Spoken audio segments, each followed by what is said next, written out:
अस्सलाम वालेकुम। आज मैं अपनी मुल्क में जो करंट पॉलिटिकल सिचुएशन है उसके बारे में बात करना चाहता हूँ। अल्लाह ताला फरमाते हैं कि एक प्लानिंग इंसान करता है और एक उनका रब करता है, और होता वही है जो प्लानिंग उनका रब करता है। इमरान खान साहब ने अपने जलसे जुलूसों, अपनी तकारीब में इतनी दफ़ा इय्याका नअबुदु व इय्याका नस्तईन कहा है कि इसका असर उनकी ज़ात पर हो ना हो, लेकिन सुनने वालों पर इसका असर वाज़े है।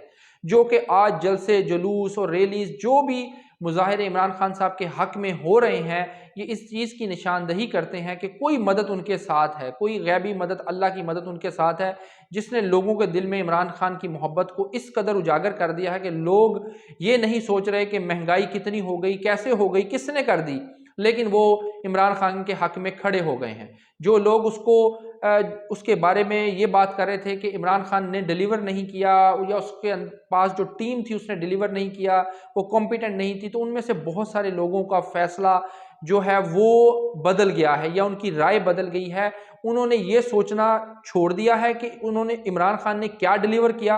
उन्होंने ये सोचना शुरू कर दिया है कि उसको जिस तरीके से हुकूमत से बाहर निकाला गया और उसने जो स्टैंडिंग ली, वो एक बड़ी एक मॉरल स्टैंडिंग थी, जिसकी वजह से लोग उसके साथ खड़े हो गए हैं। और अल्लाह ताला की मदद भी शामिल हाल हो सकती है डेफिनेटली। जिस इंसान ने इतनी दफ़ा अल्लाह ताला पे तवक्कल किया हो, दिल के हालात अल्लाह जानता है, हम नहीं जानते। हम ज़ाहरी एतबार से देखकर जो नज़र आता है उस पर ही बात कर सकते हैं, और उस हिसाब से जितनी दफ़ा उसने दीन का, अल्लाह के रसूल का जिक्र किया है, और उसके बारे में जो उसने एक आवाज़ उठाई है पूरी दुनिया में, आज हम जो लोगों का जो सपोर्ट है, लोगों की जो हम इमरान खान के लिए देख रहे हैं, शायद ये उसके पीछे ये बहुत बड़ी वजह हो सकती है। अब मैं बात करूंगा करंट सिचुएशन, जो पॉलिटिकल सिचुएशन है। मेरे ख्याल में अपोजिशन ने जिस टाइम उसको वो काम करने चाहिए थे जो आज इमरान खान कर रहा है, और उसने गलत टाइम चूज किया हुकूमत में आने का। अगर आज अपोजिशन ये जलसे कर रही होती, लोगों के साथ इंगेज हो रही होती, आने वाले इलेक्शन की तैयारी कर रही होती, और उसका फोकस होता कि हमने आने वाले इलेक्शन में लोगों को अपने साथ अटैच करना है, उनको माइल करना है, उनके वोट बैंक को जो है वो कैश करना है, उसके लिए तैयारी करनी है, तो उनके पास एक बहुत अच्छी अपॉर्चुनिटी थी। क्योंकि मुश्किल वक्त, या ये कह लें कि जो जो हुकूमत करने का वक्त था वो तो गुजर चुका था, वो तो इमरान खान साहब गुजार चुके थे। अब तो लोगों के पास जाने का टाइम था। इस टाइम हुकूमत में जाना और इमरान खान को लोगों के पास भेज देना मेरे ख्याल में कोई बहुत अच्छी स्ट्रेटजी नहीं थी, और शायद इसका एहसास अब अपोजिशन को हो भी रहा है। क्योंकि बहुत सारी पार्टीज़ हैं, उनको मिलाकर चलना और उनके साथ मुशावरत और फिर फैसला साजी करना। और अगेन, मेरी जो एजुकेशन है वो फाइनेंस में है, और मैं फाइनेंस को थोड़ा बहुत जानता भी हूँ, और मैं ये आपको वसूख के साथ और अपनी authentic information, facts and figure पे ये बात कर सकता हूँ कि ये जो महंगाई है पूरी दुनिया में, ये पूरी दुनिया में है, सिर्फ पाकिस्तान में नहीं है। अगर घी महंगा हुआ है, चीनी महंगी हुई है, आटा महंगा हुआ है, तो समझ आती है कि इसके पीछे टैक्स लग गए या डॉलर की प्राइस नहीं चलेगी। तो ये देखें कि जो होम अप्लाइंसेस है, जो हमारे घर की ज़रूरत की चीज़ें हैं, मोटरसाइकिल है, गाड़ियां हैं, वो भी महंगी हुई हैं। तो इमरान खान गाड़ियां तो नहीं हुकूमत बना रही, या इंपोर्ट गाड़ियां तो नहीं हुकूमत कर रही। तो ये महंगाई पूरी दुनिया में हुई है। ऑस्ट्रेलिया में इस कोरोना से पहले पेट्रोल की कीमत ₹1, यानी कि $1.10-20 थी। आज वहां पर पेट्रोल की कीमत $2.50 है, यानी कि डबल से भी ज्यादा। तो वहां तो इमरान खान की हुकूमत नहीं है।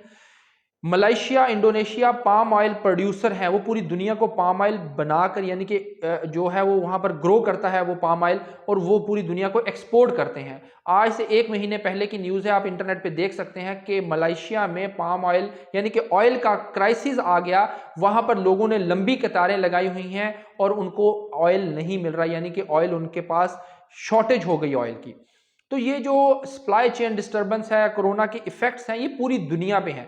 महंगाई पूरी दुनिया पे है। आज जब अपोजिशन हुकूमत में आई है, तो मैं आज मुफ्ता इस्माइल की जो प्रेस कॉन्फ्रेंस थी कराची में, मैं देख रहा था, तो मुझे उस कॉन्फ्रेंस में, अगर आप एक जी शऊर इंसान है तो आप उसको देखकर ये कह सकते हैं कि कोई ऐसी सब्सटेंशियल बात उन्होंने नहीं की कि हम ये कर देंगे या वो कर देंगे, बल्कि वो इस नैरेटिव को लेकर चल रहे हैं कि हमारे पास कोई टाइम फ्रेम नहीं है, हम आपको कोई टाइम फ्रेम नहीं दे रहे कि हम महंगाई को कम कर देंगे, ये कर देंगे, हाँ हम कोशिश करेंगे।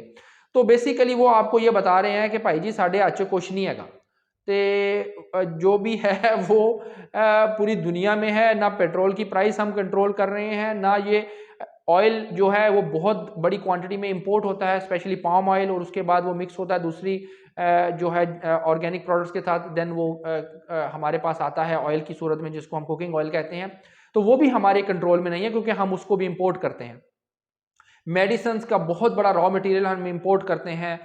लोहा स्टील जो है उसकी बहुत बड़ी क्वांटिटी हम इंपोर्ट करते हैं। गाड़ियों के पार्ट्स हम इंपोर्ट करते हैं।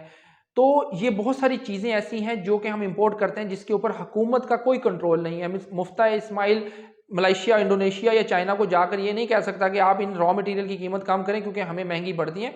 ये उनके इख्तियार में नहीं है क्योंकि ये चीज़ें वहाँ के जो प्रोड्यूसर हैं उनकी उनकी सप्लाई एंड डिमांड के मुताबिक इनके रेट्स निकलते हैं। तो मेरे ख्याल में इस टाइम हुकूमत को लोगों के पास जाना चाहिए था, वो काम करना चाहिए था जो आज इमरान खान कर रहे हैं, लेकिन ऐसा नहीं हुआ।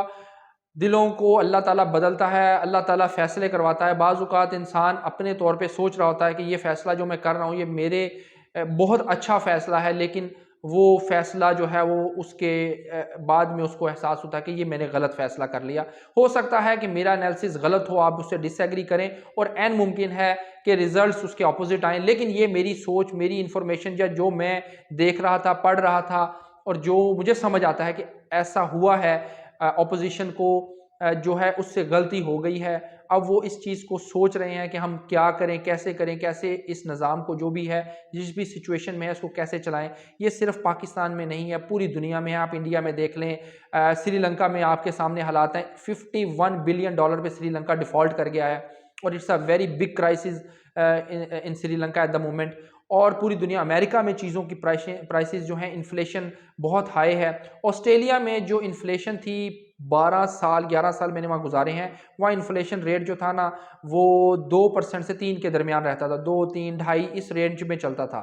यानी कि हर साल कीमतें जो थी 2 से 3% बढ़ती थी चीज़ों की ओवरऑल। लेकिन अब वहाँ पर भी इन्फ्लेशन रेट काफ़ी हाई चला गया है। इसी तरह अमेरिका, यूके, बरतानिया के अलावा जर्मनी और बहुत सारे ममालिक में अगर आप उनका इन्फ्लेशन रेट देखें तो वहाँ पर काफ़ी बढ़ चुका है। तो Pakistan is not an exception for this crisis. तो मेरे ख्याल में हमें इस बात को समझना चाहिए कि जो हुआ है वो जिस बेस पे किया गया है, मेरे ख्याल में वो कोई बहुत सॉलिड बेस नहीं थी कि पाकिस्तान में महंगाई है। डेफिनेटली मैं इससे बिल्कुल ये नहीं कहता कि महंगाई से लोग मुतासर हैं, गरीब लोगों की ज़िंदगी मुश्किल हो गई है, बिल्कुल मुश्किल हो गई है, बहुत मुश्किल हो गई है। लेकिन इमरान खान के पास वो रिसोर्सेज नहीं थे, पाकिस्तान की हुकूमत के पास, कि वो इससे ज़्यादा रिसोर्सेज अपने लोगों पर खर्च कर सकते और उनको मज़ीद रिलीफ दे सकते हैं। अब ये हुकूमत कह रही है कि 40 रुपये पर लीटर हुकूमत इस टाइम सब्सिडी दे रही है। पेट्रोल बनाने वाली कंपनीज कह रही हैं कि अब हमारे लिए इससे ज़्यादा बर्डन बर्दाश्त करना मुश्किल हो रहा है, इसको चेंज करें, इसकी प्राइस इंक्रीज़ करें। और ये मौजूदा हुकूमत अब देख रही है हम क्या करें। तो इमरान खान ने जो वो कर सकता था उसने किया, और मुझे उम्मीद है मौजूदा हुकूमत भी ऐसा ही करेगी, जो वो कर सकती है वो करेगी। लेकिन स्ट्रेटजिकली, पॉलिटिकली जो स्ट्रेटजी उन्होंने अपनाई हुकूमत में आने की, मेरे ख्याल में it was not a very good strategy. Let's see what happens in the future. अल्लाह ताला हमारे मुल्क का हामी नासिर हो। अपना ख्याल रखें। हमारे इस चैनल को लाइक करना, सब्सक्राइब करना मत भूलें। आप लोगों का शुक्रिया। अल्लाह हाफिज़।